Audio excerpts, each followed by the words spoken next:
Shalom, perkenalkan nama saya Priscilla Kristina Pitupulu dengan NIM 2000200 dari Program Studi Pendidikan Guru Sekolah Dasar Kampus Sumedang. Video ini berisi tentang intisari dari beberapa pertemuan dari mata kuliah Seminar Pendidikan Agama Kristen. Dan video ini merupakan bentuk dari ujian tengah semester. Selamat menyaksikan. Baik, materi yang pertama yaitu Yesus Kristus. Siapakah Kristus? Melalui pernyataan Yesus yang tertulis dalam Alkitab, Dia adalah lebih daripada manusia. Yohanes 10 ayat 30, Yesus berkata, "Aku dan Bapa adalah satu." Di Yohanes 14 ayat 9, "Orang yang sudah melihat aku, sudah melihat Bapa." Yohanes 14 ayat 6 juga berkata, kata Yesus kepadanya, "Akulah jalan dan kebenaran dan hidup. Tidak ada seorang pun yang datang kepada Bapa kalau tidak melalui aku." Di Yohanes 13 ayat 13, Yesus berkata, "Kamu menyebut aku guru dan Tuhan, dan katamu itu tepat, sebab memang akulah guru dan Tuhan." Kemudian di Yohanes 17 ayat 22, "Dan aku telah memberikan kepada mereka kemuliaan yang Engkau berikan kepadaku, supaya mereka menjadi satu, sama seperti kita adalah satu." Jadi bisa disimpulkan bahwa Yesus bukan hanya seorang pengajar yang agung. Dia lebih daripada manusia. Pengakuan kita sebagai manusia itu sangat penting. Bagaimana menentukan sikap, menentukan sejauh mana kita taat dan sedia melakukan kehendaknya, menentukan kualitas rohani kita, dan ikut dalam inti kegerakan misi. Tertulis dalam Roma 10 ayat 9, "Sebab jika kamu mengaku dengan mulutmu bahwa Yesus adalah Tuhan, dan percaya kepada hatimu bahwa Allah telah membangkitkan Dia dari antara orang mati, maka kamu akan diselamatkan." Jadi kita harus mengakui bahwa Tuhan adalah juru selamat kita, bahwa Yesus itu adalah Tuhan kita, dan percaya di dalam hati kita. Yesus Kristus adalah intisari dari firman Allah. Kedatangannya pun telah dinubuatkan. Dalam Perjanjian Lama ditulis oleh banyak penulis, jangka waktu kurang lebih 1500 tahun, mengandung lebih dari 300 nubuatan tentang kedatangannya, dan semua terjadi dengan tepat. Mulai dari tempat kelahiran Yesus dalam Mika 5 ayat 2, sudah tertulis bahwa Yesus akan lahir di Bethlehem. Kemudian nama-namanya dalam Yesaya 9 ayat 6 sampai 7, ada penasehat ajaib, Allah yang perkasa, Bapa yang kekal, Raja damai. Kemudian juga bisa dilihat dari kesaksian Yohanes Pembaptis di dalam Markus 1 ayat 7, Lukas 3 ayat 16, dan Yohanes 1 ayat 27. Kemudian Yesus kekal. Seperti yang tertulis di dalam Yohanes 8 ayat 58, Tuhan berkata bahwa Tuhan sudah ada bahkan sebelum Abraham menjadi. Kemudian Yesus adalah Allah. Yohanes 1 ayat 1 tertulis bahwa pada mulanya adalah firman. Firman itu bersama-sama dengan Allah, dan firman itu adalah Allah. Kemudian Yesus Kristus mempunyai pekerjaan lain setelah Dia naik ke surga. Dan berbeda dengan imam-imam yang lain, kalau imam yang lain tugasnya terputus karena kematian mereka, tetapi Yesus Kristus mempunyai hidup yang tidak berkebinasaan. Yesus mempunyai tingkatan yang tertinggi dan menjadi pengantara doa syafaat bagi kita semua. Dialah yang menanggung dosa kita dan yang menjadi pengantara bagi setiap orang yang percaya kepadanya. Jadi pada intinya, siapakah Yesus Kristus? Dia adalah pemenang, Dia pengutus, Dia yang memberi Roh Kudus kepada kita, Dia yang menyediakan tempat bagi kita, Dia yang lebih daripada nabi yang baik, dan Dia adalah satu-satunya jalan dan juru selamat kita. Maka sikap kita harus belajar dari Paulus yang menyatakan bahwa Tuhan Yesus sebagai Tuhan dan juru selamat kita yang besar. Selanjutnya, materi dosa dan keselamatan. Allah memiliki standar yang sempurna, tetapi manusia jauh dari kata sempurna. Masalah manusia antara lain ketidakpastian, ketidakmampuan, kekecewaan, bahkan frustasi yang mendalam atau penderitaan lahir dan batin. Dan masalah terbesar manusia adalah dosa. Dosa yakni perbuatan dan potensi yang sudah ada di dalam kita. Maka solusinya tertulis dalam Kejadian 1 ayat 26 bahwa satu-satunya ciptaan Allah adalah manusia yang diciptakan menurut gambar dan rupanya, juga memiliki otoritas berkuasa atas ciptaan Allah yang lain. Tetapi manusia jatuh ke dalam dosa dan terputus hubungan dengan Allah. Semua manusia sudah berbuat dosa, bahkan bayi di dalam kandungan pun sudah memiliki benih dosa karena hasil dari hubungan manusia perempuan dan laki-laki. Saat sperma dan sel telur bertemu, benih dosa sudah diwariskan. Pilihan manusia ada dua, di dalam Yesus yaitu selamat, atau di luar Yesus akan binasa. Upah dosa adalah maut, seperti yang tertulis di dalam Roma 6 ayat 23. Dan manusia mati hanya satu kali kemudian dihakimi. Tetapi dengan segala cara manusia berusaha mencari Allah dengan caranya sendiri. Melalui agama, ilmu, kesalehan, dan kebaikan. Tetapi dalam Yesaya 64 ayat 6, segala kesalehan kita atau manusia seperti kain kotor. Tidak sampai di situ, Allah berinisiatif untuk menyelamatkan manusia. Di dalam Yohanes 3 ayat 16.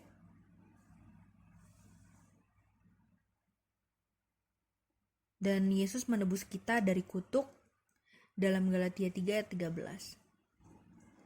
Tetapi mengapa Yesus yang disalib untuk manusia? Karena maut harus dilunasi. Yesus mewakili semua umat berdosa, semua manusia. Yesus yang tidak berdosa, bahkan benih dosa itu tidak ada di dalam dirinya, karena Yesus bukan dari hasil hubungan perempuan dan laki-laki, atau sperma dengan ovum, sehingga benih itu tidak ada di dalam dia. Hanya manusia yang tidak berdosa bisa menebus manusia yang berdosa. Maka Yesus yang bukanlah nabi, karena nabi pun dapat jatuh dalam dosa. Yesus datang ke dunia untuk menyelamatkan dan menebus manusia dari dosa. Keselamatan adalah anugerah dan kasih karunia daripada Allah. Karena tidak ada manusia yang usahanya dapat membantu manusia membawa dirinya kepada Allah. Karena manusia berdosa dan sudah ada benih dosa di dalam dirinya. Maka Tuhan menawarkan keselamatan dan pilihan ada di tangan manusia dalam Wahyu 3 ayat 20.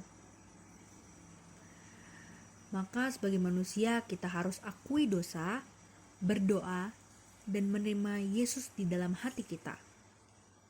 Karena orang percaya akan beroleh keselamatan dan akan terus belajar untuk serupa dengan Allah. Materi selanjutnya yaitu Alkitab. Alkitab adalah firman Tuhan.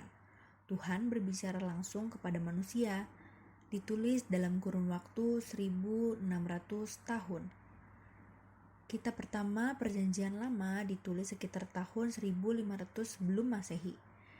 Kitab terakhir Perjanjian Baru ditulis sekitar tahun 100 Masehi. Perjanjian Lama dan Perjanjian Baru ini saling berkaitan.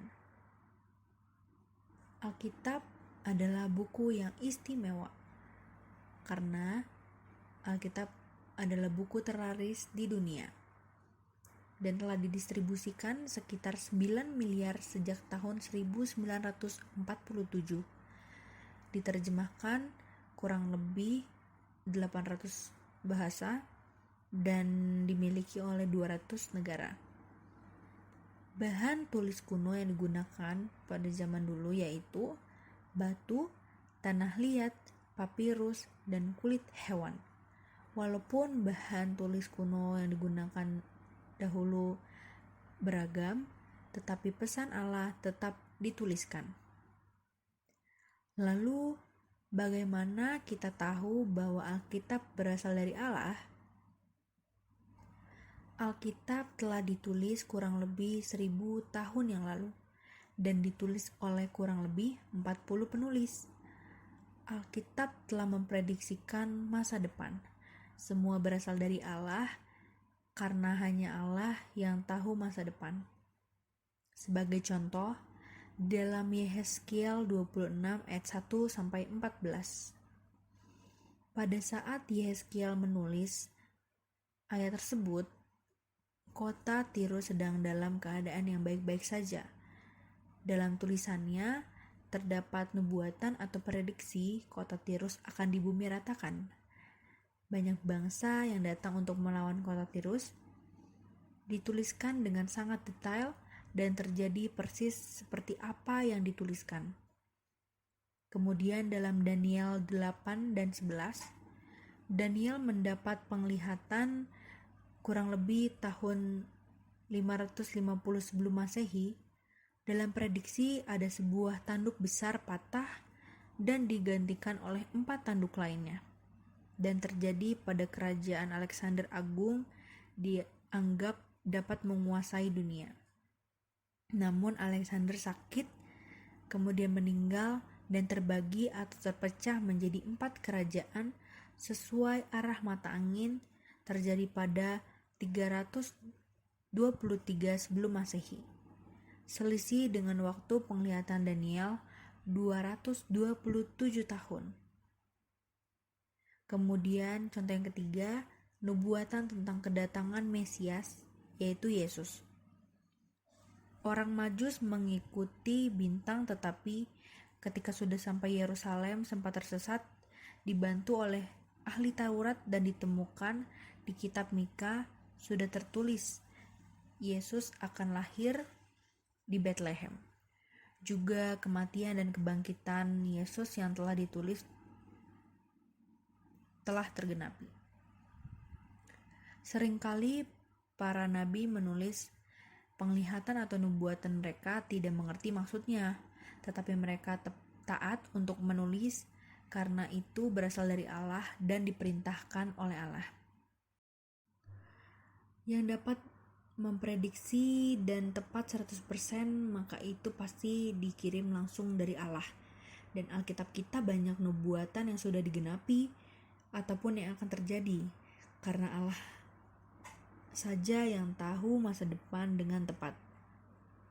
Dalam 2 Timotius 3:16, segala tulisan yang diilhamkan Tuhan memang bermanfaat untuk mengajar, untuk menyatakan kesalahan, untuk memperbaiki kelakuan, dan untuk mendidik orang dalam kebenaran. Diilhamkan Tuhan berasal dari bahasa Yunani yaitu Theopneustos. Terdiri dari 2 kata yakni Theos yaitu Allah dan Pneo itu bernafas. Jadi artinya adalah Allah yang bersabda atau Allah yang berfirman. Lalu bagaimana kita mendapat perjanjian lama?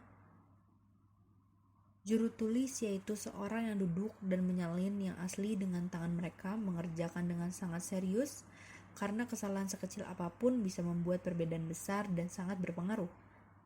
Kelompok juru tulis, mereka sadar sedang menyalin firman Tuhan sehingga menganggap sangat serius dan membuat peraturan mengenai salinan perjanjian lama. Aturan-aturan tersebut yaitu menggunakan tinta khusus, memastikan bahwa setiap huruf dari sebuah kata diberi spasi persis dengan rambut atau ketebalan satu rambut dari huruf sebelahnya, dan tidak pernah menulis huruf terkecil sekalipun dari ingatan. Lalu kemana semua salinan itu pergi? Juru tulis sangat teliti dengan salinan kitab-kitab perjanjian lama mereka, sehingga ketika salinan bertambah tua, halaman mulai pudar, mereka akan menguburnya di tanah atau membakarnya, supaya tidak ada salinan yang keliru di kemudian hari. Dokumen apapun yang diberi nama Tuhan di atasnya, mereka pandang suci dan disimpan di dalam keadaan baik. Begitu dokumen sudah tua dan usang, mereka menguburkannya dengan baik. Lalu apakah semua itu akurat? Salinan paling awal Perjanjian Lama pada 900 Masehi dan seterusnya, hampir 2500 tahun setelah beberapa dokumen asli ditulis. Bagaimana mungkin ada yang tahu apakah teks tersebut benar? Tuhan turut bekerja. Lalu bagaimana kita mendapat perjanjian baru? Waktu penulisannya dibagi menjadi 4, yaitu dari Musa pada tahun 1400 sebelum Masehi, kemudian Maleakhi di 400 sebelum Masehi, kemudian 400 years of silence, di mana Allah tidak berbicara kepada manusia sama sekali, dan di Perjanjian Baru ditulis tahun 45 sesudah Masehi sampai 90 sesudah Masehi. Naskah Perjanjian Baru ada banyak. Tidak ada penguburan atau membakar naskah yang sudah tua atau usang seperti di Perjanjian Lama, sehingga ada banyak naskah pengkhotbah kuno mengutip dari Alkitab. Lalu aturan penulisan Alkitab, kanonisasi. Dalam Perjanjian Lama, 2 aturan orang Yahudi tentang Alkitab. Yang pertama, kitab tersebut ditulis oleh nabi atau dibuat oleh nabi. Yang kedua, penulisannya harus diakui berasal dari Tuhan dan menggunakan bahasa Israel atau bahasa Ibrani. Lalu Perjanjian Baru, yang pertama, kitab-kitab berasal dari Allah dan berisi firman Tuhan.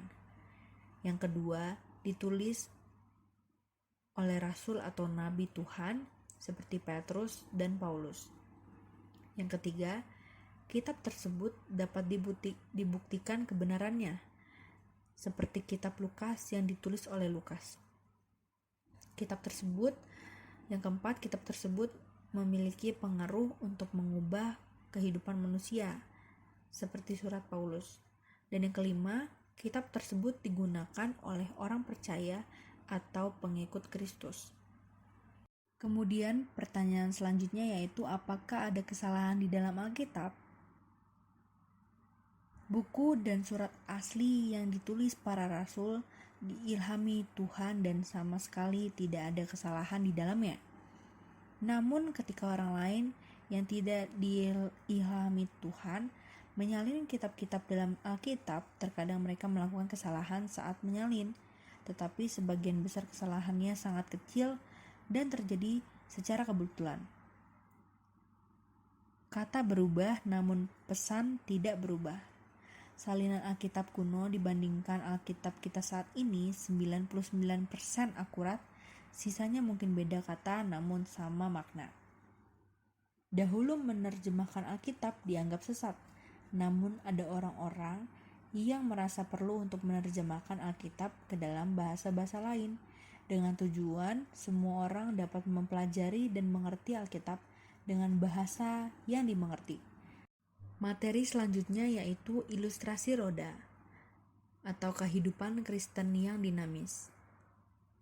Masalah seperti yang tertulis dalam Ibrani 5 ayat 11 sampai pasal 6 ayat 2. Lamban mendengarkan, kemudian menjadi pengajar harus mengajarkan asas-asas pokok, masih perlu lagi diajarkan. Dan yang ketiga, dewasa usia belum tentu dewasa pemikirannya atau masih dalam level anak kecil. Orang Kristen bertumbuh, yakni pertumbuhan rohani kita di dalam digambarkan sebagai sebuah roda yang berputar. Sebuah roda dengan lingkar luar, yakni orang Kristen yang taat dalam perbuatan, Yohanes 15 ayat 10. Kemudian ada 4 jari-jari. Jari-jari yang pertama yaitu doa dalam Filipi 4 ayat 6 dan 7. Kemudian jari-jari 2 ada persekutuan dalam Ibrani 10 ayat 24 dan 25. Kemudian jari-jari 3 ada firman dalam 2 Timotius 3 ayat 16 dan 17. Dan jari-jari keempat ada bersaksi dalam Matius 28 ayat 19 dan 20. Dan yang menjadi poros atau pusatnya yakni Kristus dalam Yohanes 15 ayat 5. Ilustrasi roda dibagi menjadi 3. Yang pertama, pusat atau poros yang menjadi sumber tenaga. Yang kedua, jari-jari sebagai penyalur tenaga. Dan yang ketiga, lingkar luar yang bersentuhan langsung dengan tanah atau jalan. Kristus sebagai pusat karena Tuhan Yesus adalah sang sumber hidup. Tuhan Yesus sebagai pusat atau poros kehidupan. Di luar Tuhan, kita tidak dapat berbuat apa-apa. Seperti yang tertulis di dalam Yohanes 15 ayat 5. Kemudian ada jari-jari satu, yaitu doa. Doa digambarkan sebagai jari-jari vertikal atau hubungan dengan Tuhan. Filipi 4 ayat 6-7. Implementasinya yaitu bertekun dalam doa, adakan waktu doa pribadi atau kelompok yang bukan sekedar doa rutinitas. Yang ketiga, berpuasa.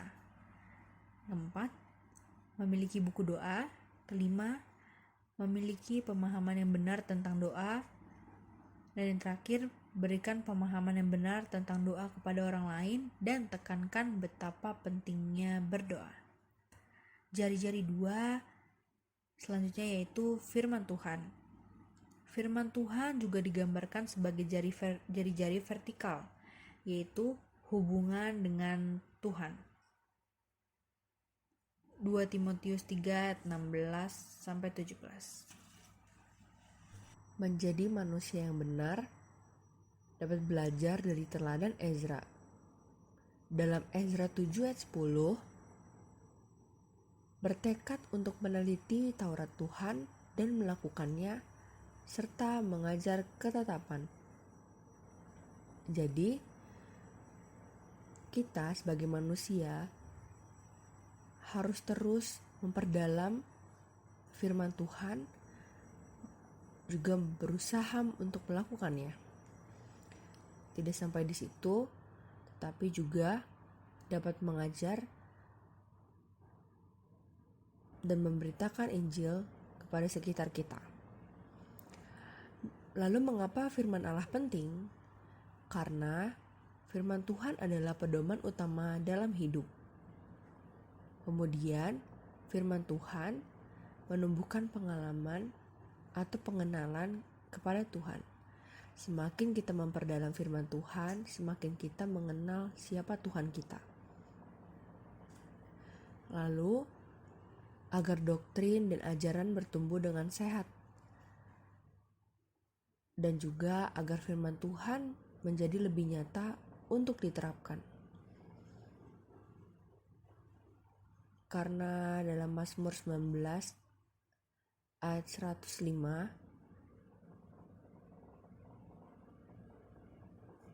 berkata,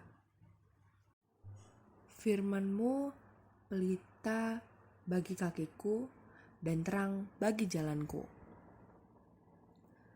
Dan dalam 1 Timotius 4 ayat 16, awasilah dirimu, awasilah ajaranmu, bertekunlah.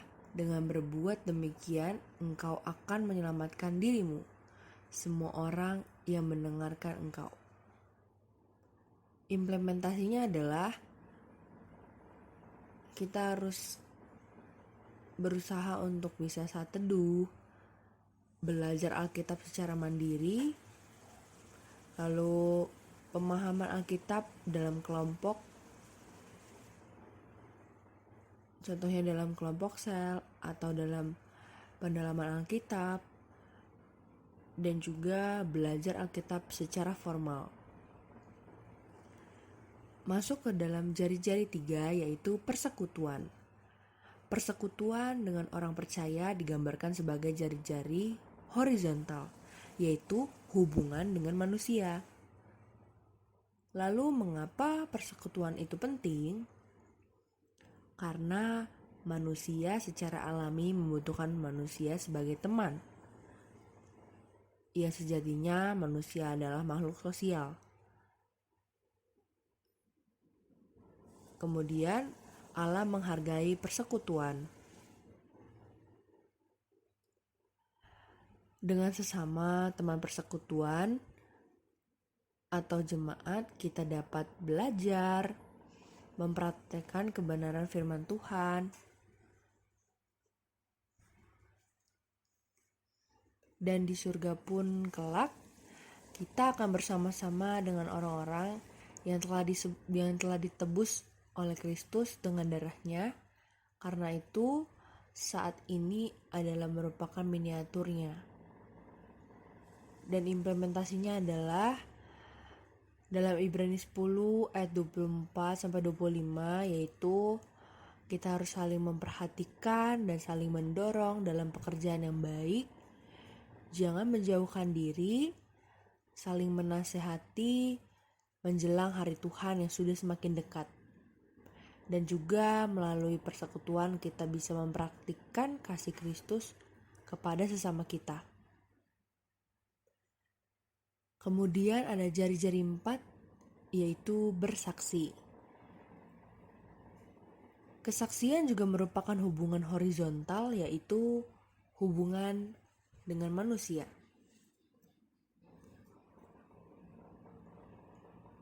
Ayat firman yang berkaitan dengan bersaksi ini dalam Kisah Para Rasul 1 ayat 8 dan Matius 18 ayat 19-20. Lalu mengapa bersaksi itu penting? Karena bersaksi merupakan panggilan perintah Allah. Dengan bersaksi kita dapat kuat dan menumbuhkan motivasi. Lalu implementasinya adalah berdoa dan memberi sokongan kepada utusan Tuhan, seperti di 2 Tesalonika 3:1. Ada 2 hal yang harus dijalan. Yang pertama, bersaksi dengan afirmasi, kesaksian hidup. Dan yang kedua, bersaksi dengan proklamasi, menyatakan langsung. Kembangkanlah kehidupan yang bersaksi. Jadi kita tidak boleh takut. Jangan takut untuk bersaksi. Terbuka dan gunakan kesempatan. Seperti dalam Kisah Para Rasul 4 ayat 20. Dan juga kita harus berhikmat dalam persahabatan, dalam pertemanan, dalam menjalin hubungan. Dan adapun objek kesaksian yaitu keluarga, warga gereja, teman sejawat dalam profesi, tetangga. Jadi kita bisa bersaksi, menceritakan kebaikan Tuhan kepada orang-orang di sekitar kita.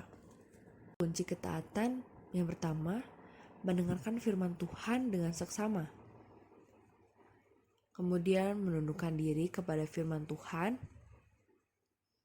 dan iman yang dibuktikan oleh ketaatan kepada Tuhan Yesus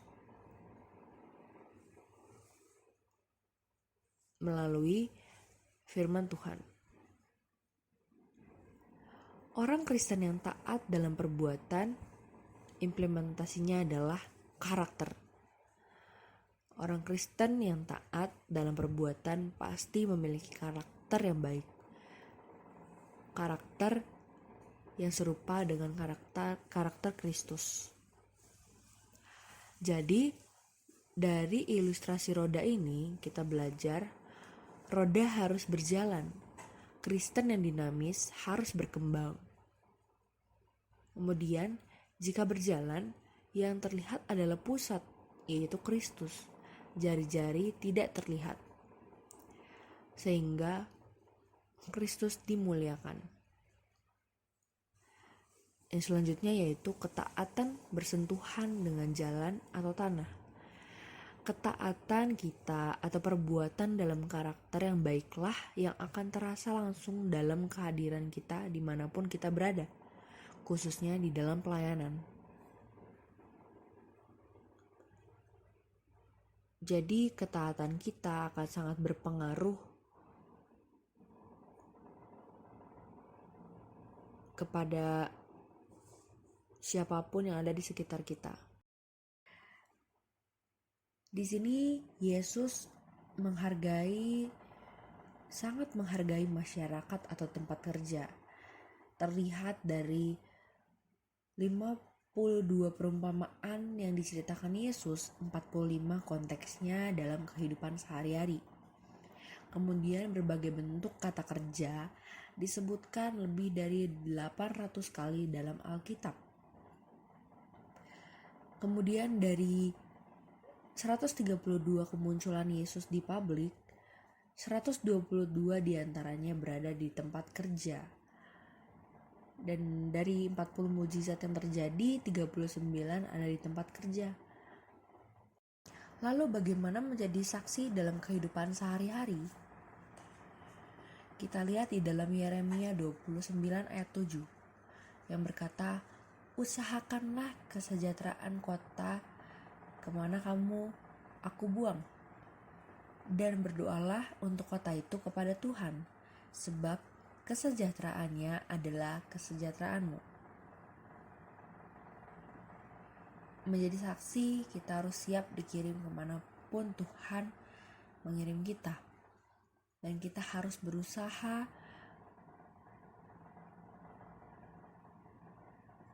mengusahakan kesejahteraan kota itu. Di mana Tuhan mengutus kita, Tuhan punya rencana besar untuk kita. Dan di dalam Matius 5 ayat 9 yang berkata, "Berbahagialah orang yang membawa damai, karena mereka akan disebut anak-anak Allah." Nah, menjadi saksi harus menjadi pembawa damai. Membawa damai dimanapun kita berada, menjadi peacemaker. Yang selanjutnya kita lihat dalam Kolose 3:23 yang berkata, "Apapun juga yang kamu perbuatlah dengan segenap hatimu seperti untuk Tuhan dan bukan untuk manusia." Untuk menjadi saksi, kita harus do the best. Kita harus melakukan segala sesuatunya dengan baik, dengan segenap hati kita. Kita melakukan apapun itu, sekecil apapun pekerjaan itu, kita harus sungguh-sungguh melakukannya seperti untuk Tuhan, bukan untuk manusia. Sehingga kita melakukan pekerjaan itu dengan tulus hati, dengan giat, dengan tekun. Dan kita lihat lagi di dalam 1 Timotius 4 ayat 12 yang berkata, "Jangan seorang pun menganggap engkau rendah karena engkau muda. Jadilah teladan bagi orang-orang percaya dalam perkataanmu, dalam tingkah lakumu, dalam kasihmu, dalam kesetiaanmu, dan dalam kesucianmu." Jadi, untuk menjadi saksi di dalam kehidupan sehari-hari selanjutnya yaitu kita harus menjadi teladan, di mana orang-orang bisa melihat perbuatan-perbuatan kita yang baik dan bisa menjadi contoh bagi banyak orang. Selanjutnya dalam Matius 22 ayat 39, "Dan hukum yang kedua yang sama dengan itu ialah kasihilah sesamamu manusia seperti dirimu sendiri." Untuk menjadi saksi, kita harus tunjukkan kasih kepada orang-orang di sekitar kita. Lalu dalam Amsal 19 ayat 22, "Sifat yang diinginkan pada seseorang ialah kesetiaannya. Lebih baik orang miskin daripada seorang pembohong." Jadi saksi kita harus setia dan kita harus jujur. Kemudian 1 Petrus 2 ayat 11 sampai 12 yaitu, saudara-saudaraku yang kekasih, aku menasihati kamu supaya sebagai pendatang dan perantau, kamu menjauhkan diri dari keinginan-keinginan daging yang berjuang melawan jiwa. Saudara-saudaraku yang kukasihi, aku ingin menasihati kamu sebagai orang yang tinggal sementara dan orang asing di dunia ini untuk menjauhkan dirimu dari keinginan hawa nafsu duniawi yang berperang melawan jiwamu. Menjadi saksi, kita harus tunjukkan perbuatan-perbuatan baik, perbuatan-perbuatan yang tidak sejalan dengan dunia ini. Perbuatan-perbuatan yang dimaksud adalah perbuatan yang sesuai dengan firman Tuhan. Selanjutnya ada The Bible on Leadership. 2 hal dalam kepemimpinan yang utama adalah kejujuran dan integritas. Kejujuran dan integritas ini adalah karakter pemimpin. Orang akan mengikuti pemimpin yang menurut mereka pemimpinnya jujur dan berintegritas. Sebagai contoh Nabi Nuh, Lot, Musa, dan masih banyak lagi. Seorang pemimpin tidak dipandang bila mereka tidak jujur. Kemudian pemimpin harus mempunyai arah, dan ketidakjujuran akan menghasilkan ketidakjujuran lainnya, bahkan ketidakjujuran yang lebih besar dan akan mendapat kesulitan. Contoh tokoh Alkitab yang memiliki integritas adalah Zakheus dan Ayub. Dan contoh tokoh Alkitab yang tidak memiliki integritas adalah Yudas. Pemimpin menunjukkan melalui perbuatan, tidak hanya perkataan, karena tindakan merupakan ukuran utama dari sebuah integritas. Kejujuran dan integritas akan dibayarkan dalam jangka waktu yang panjang. Jadi mungkin dampaknya tidak akan langsung terlihat, tapi di kemudian hari akan terbayarkan. Kemudian sistem dalam organisasi yang baik akan menghasilkan pemimpin yang jujur dan berintegritas. Dalam artian, organisasi ini akan berhasil jika menghasilkan pemimpin-pemimpin baru yang memiliki integritas dan kejujuran. Dan seorang pemimpin akan dilihat orang lain. Jadi pemimpin pasti akan menjadi pusat perhatian dan dilihat oleh banyak orang. Sekian penjelasan dari saya. Mohon maaf jika ada kekurangan. Tuhan Yesus memberkati.